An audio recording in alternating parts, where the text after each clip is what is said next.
दोस्तों ये क्वेश्चन जो हम पढ़ रहे हैं हर एग्जाम के लिए इंपॉर्टेंट है, तो चलिए शुरू करते हैं। सबसे पहला प्रश्न आप स्क्रीन पर देख रहे हैं, जैन धर्म की कौन सी तीर्थंकर महिला थी?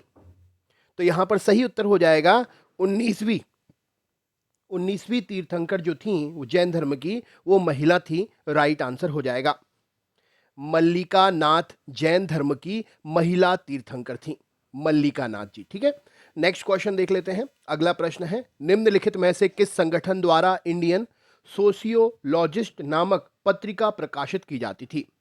कौन सा वह संगठन था जो इंडियन सोशियोलॉजिस्ट नामक पत्रिका प्रकाशित करता था? तो यहां पर सही उत्तर हो जाएगा, यह संगठन था option number A, India house. Right answer हो जाएगा इंडियन सोशियोलॉजिस्ट पत्रिका इंडिया हाउस नामक संगठन द्वारा प्रकाशित की जाती थी। अगला क्वेश्चन आपके सामने है, भगवती सूत्र किसके बारे में जानकारी देता है? भगवती सूत्र किसके बारे में जानकारी देता है? तो यहां पर राइट आंसर हो जाएगा महावीर जी के बारे में। महावीर जो जैन धर्म के तीर्थंकर माने जाते हैं। भगवती सूत्र एक जैन ग्रंथ है जिसमें महावीर जी के बारे में बतलाया गया है। अगले क्वेश्चन पे चलते हैं। अगला प्रश्न आपके सामने है, ये रहा, मौर्य वंश के अंत के बाद भारत में किस वंश ने शांति और स्थिरता दी? मौर्य वंश के अंत के बाद कौन सा वह वंश था जिसने भारत में शांति और स्थिरता दी? तो यहां पर सही उत्तर हो जाएगा सतवाहन वंश। मौर्य वंश के अंत के बाद शुंग वंश शुरू हुआ, किंतु वह पुष्यमित्र शुंग और अग्निमित्र के बाद कमजोर हो गया। फिर कण्व वंश के राजा आए, लेकिन वो उतने योग्य नहीं थे। अंत में सतवाहन राजाओं ने भारत में स्थिरता प्रदान कराई थी। अगला क्वेश्चन है, उत्तर भारत में गुप्त काल के समय दक्षिण में कौन सा वंश था? उत्तर भारत में गुप्त काल के समय दक्षिण में कौन सा वंश था? तो यहां पर सही उत्तर हो जाएगा, उस समय दक्षिण में राष्ट्रकूट वंश था। उत्तर भारत में गुप्त काल के समय दक्षिण में राष्ट्रकूट वंश का राज्य था। अगले प्रश्न पर चलते हैं। अगला प्रश्न ये रहा स्क्रीन पर, 1773 में ब्रिटिश सरकार ने ईस्ट इंडिया कंपनी के क्षेत्र में सरकार स्थापित की। यह कार्य रेगुलेटिंग एक्ट 1773 द्वारा किया गया था। इसके पीछे का मुख्य कारण क्या था, आपको यहां पर बताना है। तो यहां पर ऑप्शन, ये सभी जो है ईस्ट इंडिया कंपनी के ऑफिसर भ्रष्टाचार से संलिप्त थे, ये भी आंसर हो सकता है इसका। माफ करिएगा, यहां पर ये ऑप्शन नहीं होगा, ये गलत है। ईस्ट इंडिया कंपनी को भारतीय शासकों से कड़े प्रतिरोध का सामना करना पड़ रहा था। फ्रेंच ईस्ट इंडिया कंपनी की प्रतिस्पर्धा से ब्रिटिश ईस्ट इंडिया कंपनी का सारा व्यापार समाप्त हो गया था। ईस्ट इंडिया कंपनी दिवालिया हो गई थी। तो ऑप्शन नंबर 4 यहां पर हम लगा सकते हैं, ईस्ट इंडिया कंपनी दिवालिया हो गई थी। इस कारण से 1773 में ब्रिटिश सरकार ने ईस्ट इंडिया कंपनी के क्षेत्र में सरकार स्थापित की और रेगुलेटिंग एक्ट 1773 द्वारा इसको किया गया था। अगले प्रश्न पर चलते हैं, महेश्वर केंद्रीय भारत की महारानी किस वंश से संबंधित थी? महेश्वर जो स्थान है वहां की महारानी जो थी वो कौन से वंश से संबंधित थी? तो यहां पर सही उत्तर हो जाएगा ऑप्शन नंबर होलकर वंश से। होलकर वंश, ठीक है ना। तो ये सिंधिया पेशवा होलकर, ये अहिल्याबाई होलकर आपने नाम सुना होगा। महारानी अहिल्याबाई होलकर वो ही महेश्वर की महारानी थी।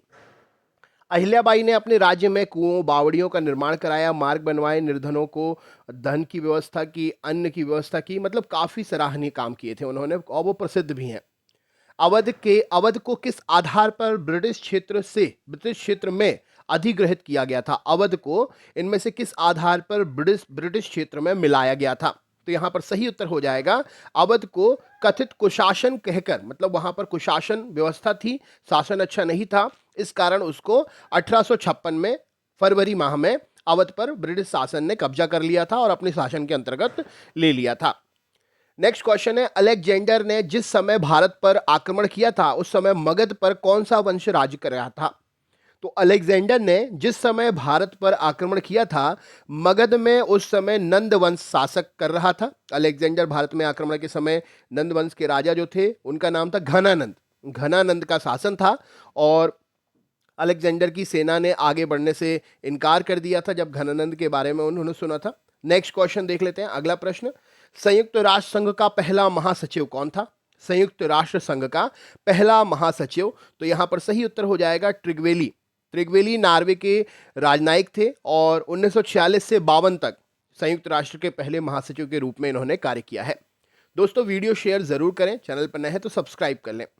अलाउद्दीन खिलजी ने चित्तौड़ आक्रमण का क्या उद्देश्य था? अलाउद्दीन खिलजी का जो चित्तौड़ में आक्रमण हुआ था उसका मुख्य उद्देश्य क्या था? तो यहाँ पर सही उत्तर हो जाएगा पद्मिनी को पकड़ना, गुजरात में राज्य करने के लिए सुदृढ़ राज्य करना, चित्तौड़ को अपने बेटे की राजधानी बनाना। तो ये सभी कारण हो सकते हैं। अलाउद्दीन खिलजी ने चित्तौड़ आक्रमण का उद्देश्य जो बनाया था, रानी पद्मावती को प्राप्त करना, स्थिर राज्य चाहता था। आक्रमण के बाद महारानी पद्मावती जो थी उन्होंने जौहर कर लिया था। और अगला प्रश्न यहाँ पर है आपके सामने, नेपोलियन बोनापार्ट के जीवन पर किसका सर्वाधिक प्रभाव था? तो नेपोलियन बोनापार्ट के जीवन पर रूसों का सर्वाधिक प्रभाव था। सामाजिक सुधारक थे, दार्शनिक थे। नेपोलियन बोनापार्ट के विचारों और प्रशासनिक नीतियों पर इनका गहरा प्रभाव था। संयुक्त राष्ट्र सुरक्षा परिषद में कुल कितने सदस्य होते हैं? तो संयुक्त राष्ट्र सुरक्षा परिषद में 5 स्थायी और 10 अस्थायी सदस्य होते हैं जो 2 वर्षों के लिए निर्वाचित होते हैं। परिषद का गठन जो है 1945 में हुआ था। अगला प्रश्न है, साइबेरिया के सारस और डोडो का चित्र किस मुगल चित्रकार ने बनवाया था? तो साइबेरिया के सारस और डोडो का चित्र जो है ये उस्ताद मंसूर ने बनाया था। अकबर के राज्यकाल में ये आखिरी वर्षों में ये चित्रकारी जो है शुरू हुई, जहांगीर के कार्य में संपन्न हुआ। जहांगीर का काल चित्रकला का स्वर्णिम युग भी कहलाता है मुगलों के समय का। निम्नलिखित में से कौन सा बंदरगाह भूमि से घिरा हुआ और सबसे गहरा बंदरगाह है?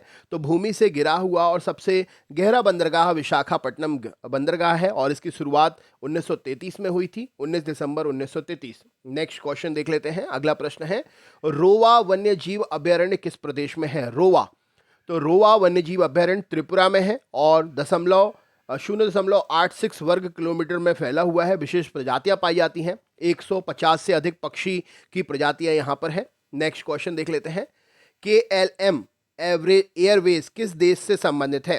तो KLM ये कौन से देश से संबंधित एयरवेज है? तो ये नीदरलैंड की कंपनी है। राइट आंसर हो जाएगा कोनिक लिंग्जे, है ना, कोनिक लिंग्जे और लुत्वारात मतास चापचिच, मतलब ये इंग्लिश नेम है और ये आपका नीदरलैंड से संबंधित है। 7 अक्टूबर 1919 को ये एयरवेज कंपनी शुरू हुई थी। नेक्स्ट क्वेश्चन देख लेते हैं, इसका नाम मैं कमेंट में शेयर कर दूंगा। निम्नलिखित में से किस स्थान पर सर्वाधिक पवनें प्रवाहित होती हैं? तो अंटार्कटिका वह स्थान है। अंटार्कटिका की डेनिसन की जो खाड़ी है वो पवनों के अधिकतम गति वहां पर 200 मील प्रति घंटे तक पहुंच जाती है। लेजर और लेसी निम्नलिखित में से किसी बैंक और उसके ग्राहक के बीच एक रिश्ता है? लेजर सुरक्षित जमा और लॉकर, है ना, ये बैंक की संबंधित शब्दावली है। नुआखाई त्योहार किस प्रदेश में मनाया जाता है? तो यह उड़ीसा का प्रसिद्ध त्योहार है। नुआखाई त्योहार उड़ीसा, पश्चिमी उड़ीसा में जो है भाद्रपद महीने में ज्योतिषों द्वारा तय किए गए समय पर मनाया जाता है। सामान्य त्योहार के रूप में मनाया जाता है और इस दिन खीर का भोग लक्ष्मी माता को लगाया जाता है। घूमरा नृत्य किस राज्य का लोक नृत्य है?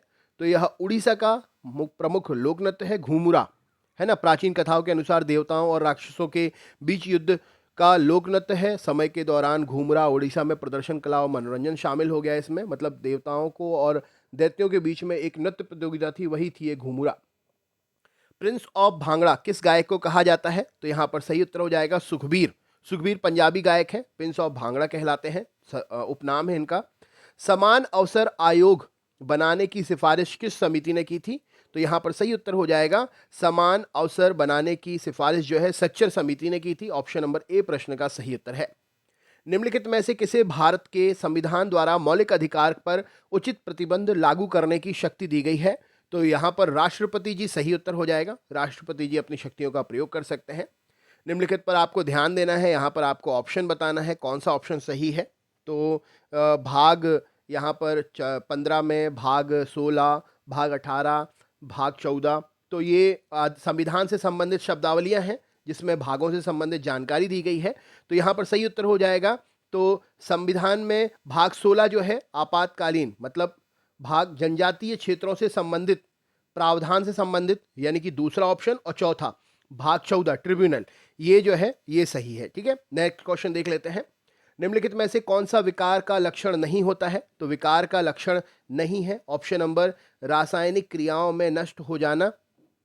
रासायनिक क्रियाओं में नष्ट हो जाना यह विकार के लक्षण नहीं होते हैं।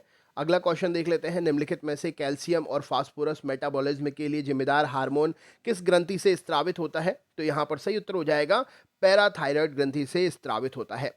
वर्णांतरता का दोष किस लेंस के प्रयोग द्वारा दूर किया जा सकता है? तो यहाँ पर सही उत्तर हो जाएगा वर्णांतरता कभी भी दूर नहीं हो सकती है ना। अगला क्वेश्चन है, रात में तारे चमकते हैं किस परिघटना के कारण? तो यह अनेक अपवर्तन परावर्तन, यहाँ पर सही उत्तर हो जाएगा अपवर्तनों के कारण ये चमकते हैं, आपस के अपवर्तनों के कारण ये चमकते हैं। नेक्स्ट क्वेश्चन देख लेते हैं, ओस तब पड़ती है जब, ओस कब पड़ती है? तो जब आर्द्र वायु ठंडे धरातल पर घनीभूत हो जाती है तब वह ओस का रूप ले लेती है। तो दोस्तों ये थे क्वेश्चन। कैसा लगा वीडियो कमेंट करके जरूर बताएं। चैनल पर अगर नए हैं सब्सक्राइब करना ना भूलें। मिलते हैं नेक्स्ट वीडियो में। बहुत बहुत धन्यवाद।